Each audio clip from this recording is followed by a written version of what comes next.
Ya, mari bersama kita lihat di dalam Lukas pasal 18 dan kita akan baca di ayat yang ke-27. Lukas pasal 18 ayat yang ke-27, firman Tuhan.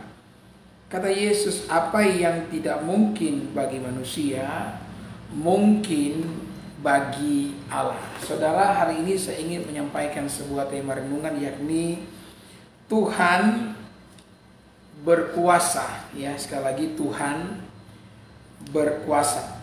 Saudara, sebagai manusia tentu saja kita terbatas, ya, dan keterbatasan yang kita miliki bukanlah hal yang perlu untuk ditangisi, karena Tuhan yang sempurna itu telah menciptakan manusia yang terbatas dengan sebuah tujuan. Ya, saya berkata bahwa Allah itu sempurna dalam pekerjaannya.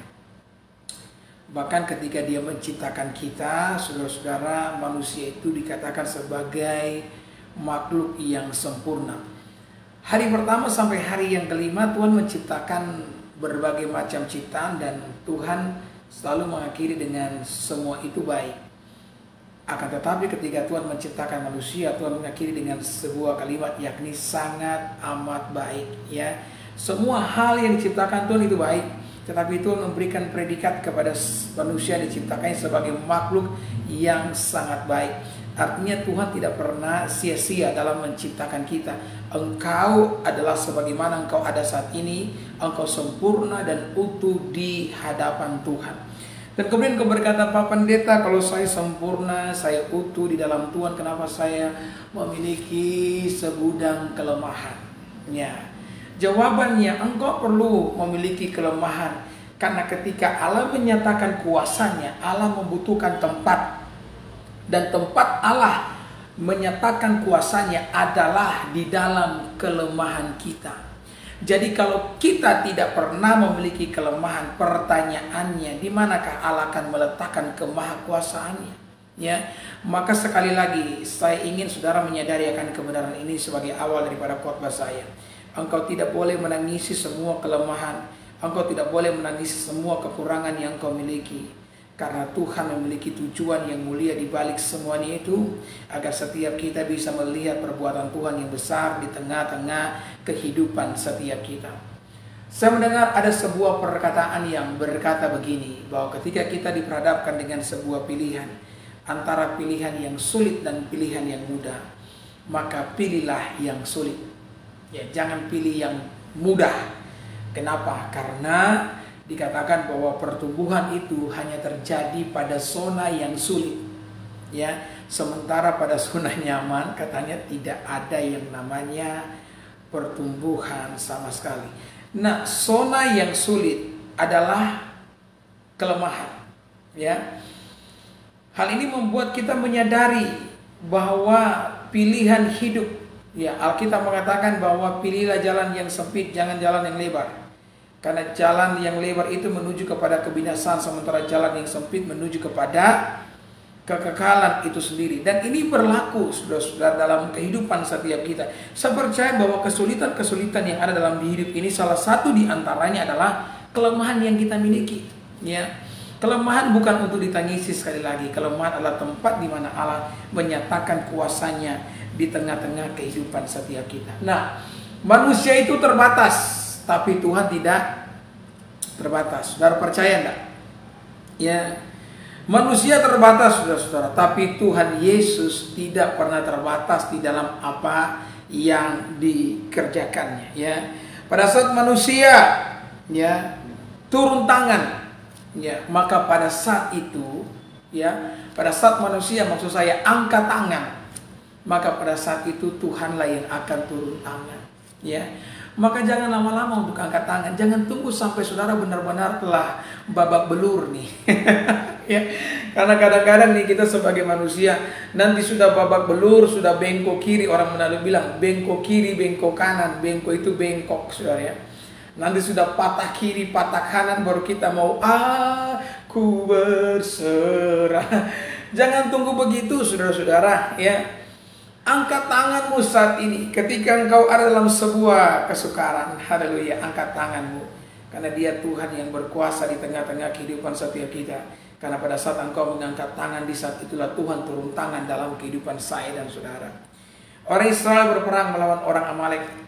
Kemudian Tuhan menyampaikan firman kepada Musa, kamu naik di atas gunung, biarkan Yosua yang berperang.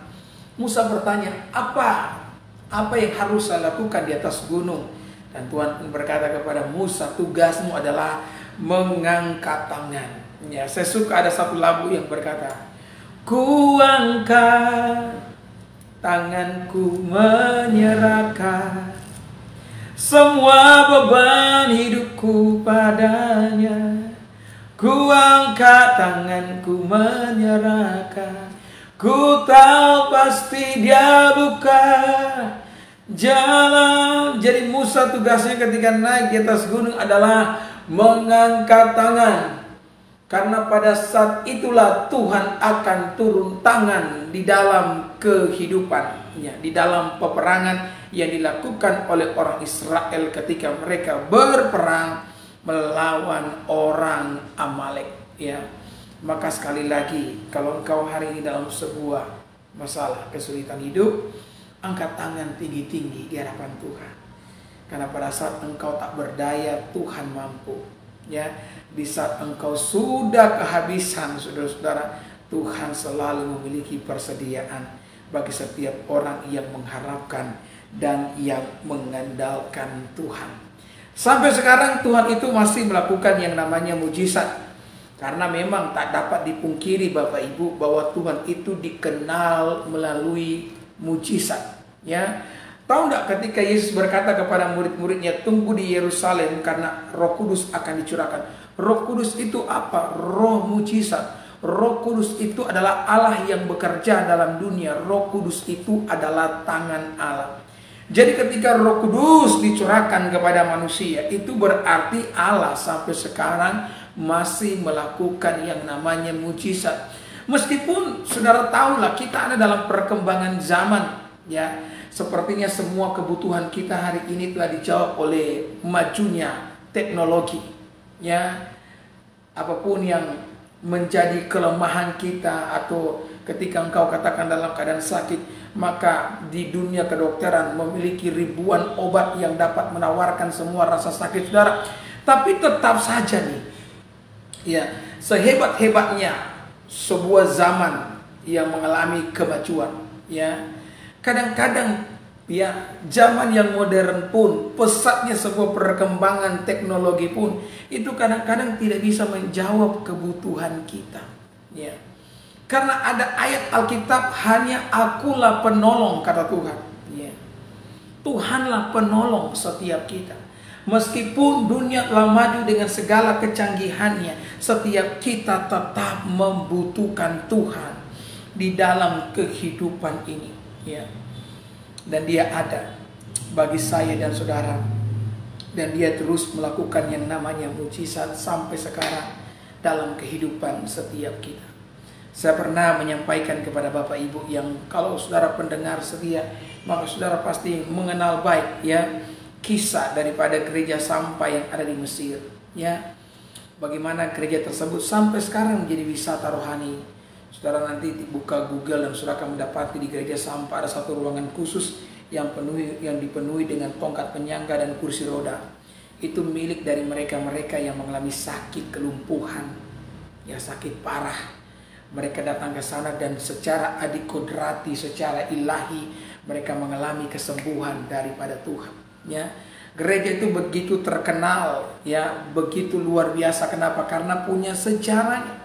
Sekitar abad 17 atau 18, ya, ketika saudara-saudara datanglah sekelompok penjahat. Mereka berusaha untuk memutihkan Mesir. Mereka ingin menyingkirkan iman Kristen. Karena mereka ingin saudara-saudara Mesir itu hanya ada satu agama.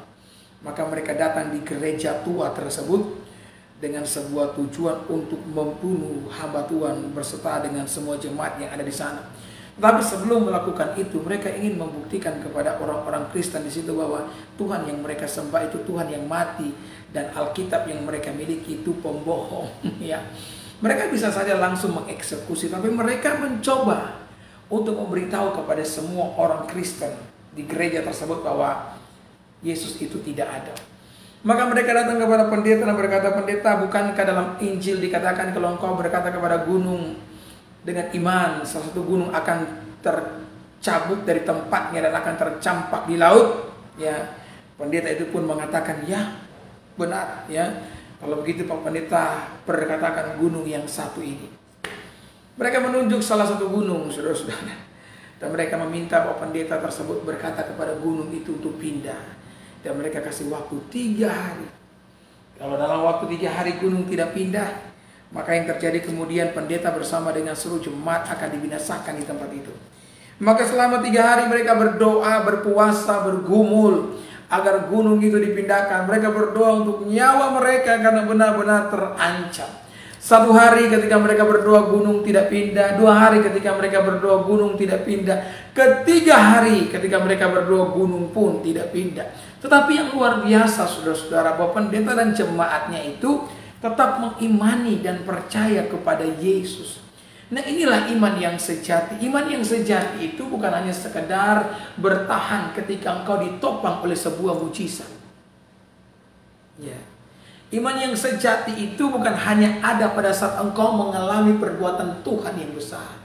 Iman yang sejati adalah meskipun engkau ada dalam lembah kekelaman, sekalipun hari ini hidupmu penuh dengan air mata, engkau mau tetap menaruh pengharapan kepada Tuhan itu sendiri. Sebagaimana perkataan daripada Sadrak, Mesak, dan Abednego di hadapan Raja Nebukadnezar yang memaksakan mereka untuk sujud menyembah kepada patung yang dia bangun. Apa yang dikatakan oleh Sadrak, Mesak, Abednego? Ya, kalau Tuhan yang kami sembah mampu melepaskan kami, maka Dia akan melakukannya. Tapi kalau sekiranya tidak, maka ketahuilah Tuanku Raja, kami tidak akan pernah menyembah patung yang Tuanku dirikan. Itu artinya mereka punya iman yang benar-benar murni, saudara. Murni itu bening, ya. Dan Tuhan mau setiap kita memiliki iman yang sama, saudara-saudara, ya. Di dalam kehidupan setiap kita, iman yang sama juga berkobar dalam diri seorang Maria. Saudara ingat bagaimana ketika Yesus telah mati di kayu salib dan dikuburkan. Tidak ada murid-murid yang mau datang dikubur, karena bagi mereka telah selesai segala sesuatu. Dengan matinya Yesus maka mati juga iman mereka, saudara. Sementara ada seorang wanita yang tetap datang nih. Ini luar biasanya Maria ini. Orang-orang pada saat Yesus hidup, mereka berbondong-bondong karena mereka mengharapkan Yesus melakukan sesuatu. Mereka mengharapkan Yesus kemudian memutar-mutar tangan di atas udara, kemudian menciptakan keajaiban terhadap apapun yang mereka butuhkan. Ya. Sementara itu ketika Yesus mati, tidak ada orang yang mau datang. Bikin apa datang kepada jenazah yang terbujur kaku? Ya. Tetapi pada saat tidak ada seorang pun yang datang, di sana Maria datang. Itulah sebabnya kenapa Maria dapat hak khusus. Dialah orang pertama yang menyaksikan kebangkitan daripada Yesus. Ya, dialah murid yang pertama yang saya maksudkan. Ya, yang menyaksikan kebangkitan Yesus. Dan uniknya sebelum Yesus bertemu dengan Bapa, Yesus telah lebih dulu bertemu dengan Maria. Ya, dan Yesus berkata kepada Maria, "Pergi sampaikanlah kepada saudara-saudaraku bahwa saya telah bangkit dari antara orang mati." Dengan pengertian apa, saudara? Bahwa Maria juga merupakan orang pertama yang memberitakan Injil Kerajaan Sorga. Haleluya!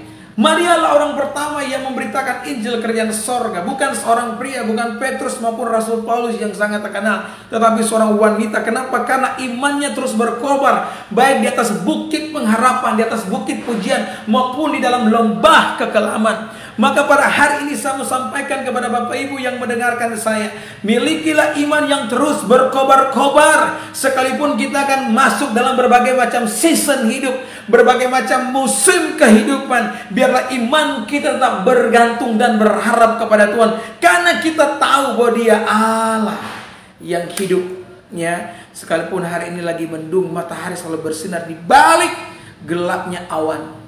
Sekalipun hari ini engkau dalam mendung pergumulan, di balik semua itu Tuhan tetap ada bagi saudara. Maka hari yang ketiga mereka berdoa, gunung tidak pindah. Maka mereka akan segera dieksekusi. Sebelum dieksekusi, sang pendeta berkata, "Izinkan sekali lagi kami berdoa untuk doa penyerahan." Ya, Ternyata mereka tidak menyangkal iman mereka. Mereka kan bisa berkata, oke, kalau begitu kami tinggalkan Kristen. Ternyata Tuhan kami itu tidak ada dan Alkitab ini bohong. Ya, tapi mereka tidak melakukannya. Mereka berkata, izinkan kami berdoa sekali lagi. Kalau misalkan gunung itu pindah, pasti akan pindah. Tapi kalau tidak, lakukanlah kepada kami sesuai dengan apa yang menjadi maunya kalian. Maka mereka pun berdoa. Dan Alkitab mengatakan ketika mereka berdoa, oh haleluya, gunung itu pun pindah. Terjadi gempa bumi tektonik. Ya, lempengan-lempengan di bawah permukaan tanah bergerak. Dan gunung yang dimaksudkan itu bergerak ke arah timur sekitar 5 km kalau saya tidak salah ingat. Silakan saudara buka di Google, cari sejarah mujizat gereja sampah, ya. Nanti saudara akan dituntun oleh Mbak Google. Ya, oleh Mama Google, ya. Jadi saudara, Tuhan yang kita sembah adalah Tuhan yang berkuasa. Dia pegang kartu asnya, kemahakuasaannya tidak dapat ditandingi oleh siapapun. Herodes berusaha untuk menghalangi jalan keselamatan dengan cara membunuh Yesus. Betul ya? Tetapi Herodes tidak bisa melawan Tuhan. Ya, Firaun juga pernah melakukan hal yang sama. Dia ingin membunuh semua bayi laki-laki di Israel. Ya, tetapi Firaun tidak bisa melawan Tuhan. Kenapa? Karena Tuhan pegang kartu kemahakuasaan. Hari ini sekalipun kita sudah ada di titik nadir, dengarkan saya Bapak Ibu yang mendengarkan, ya, firman Tuhan di hari ini. Sekalipun engkau ada di titik nadir, Tuhan bisa mampu membalikan keadaan. Yang menjadi bagian kita adalah keep believing, tetap percaya, and keep moving, tetap berjalan bersama dengan Tuhan. Kita akan memasuki tahun yang baru, tahun 2022, ya. Biar di tahun depan iman kita semakin berkobar-kobar di hadapan Tuhan. Amin.